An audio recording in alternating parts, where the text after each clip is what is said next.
To Capitol Hill this morning now. It is time to select a new Speaker of the House. Republicans Jim Jordan and Steve Scalise, they really topped the list as who might replace Kevin McCarthy following his ouster this week. Those are the two no-brainer potential candidates for the office. Florida Congressman Matt Gaetz under fire because of triggering this whole process to ouster McCarthy. But the House now can't handle any business without an official speaker voted in. Joe Khalil is on Capitol Hill. I know you talked to Matt Gaetz.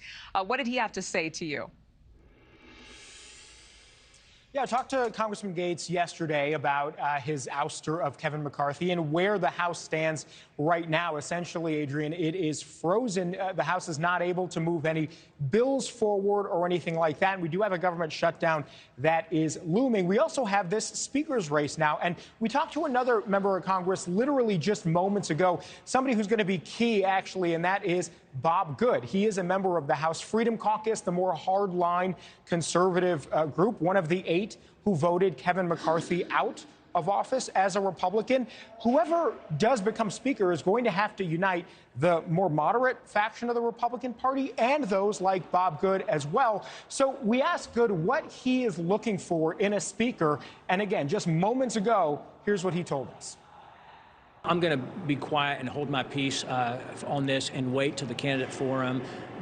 Certainly candidates have reached out, but we want to test, vet, challenge them. We want to have someone that represents the conservative center of the conference, a leader and a fighter, someone who will do something about the border, defunding Mayorkas and an DHS that is not securing the border. It's allowing the border invasion. Someone's going to go after Merrick Garland and Christopher Wray. Someone's going to fight with us to cut our spending and to reverse the policies. So we need a fighter, we need a leader, and someone who represents the conservative center of the conference that can bring us together. And once we elect that person, we will all have a vested interest in his success. And right now, it's all gentlemen.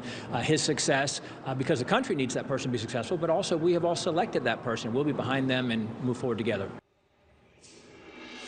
So you just heard him say he wants someone who will go after Secretary Mayorkas, who will go after Attorney General Merrick Garland. Now, again, that sort of lies the division within the party. Not every Republican member has those types of things as their main priorities, but there are a handful like Bob Good and some others who do. So you've got some fissures there that whoever wins this role, whether it be Jim Jordan or whether it be Steve Scalise or someone else, they are going to have to walk a really fine tightrope to try to win enough support from all of those Republican factions to become Speaker. You need 218 votes. Joe, we're going to be speaking to Congressman Rosendale a little later on, one of the 8 who voted to oust McCarthy. But what can you tell us about what things are looking like for both Jordan and Scalise? Is one favored over the other?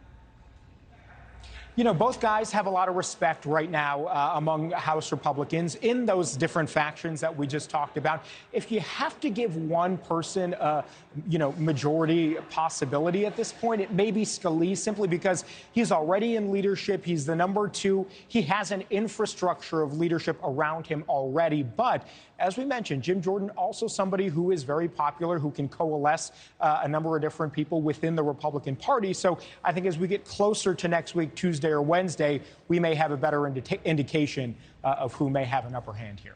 All right. Joe Khalil, great reporting. Thank you.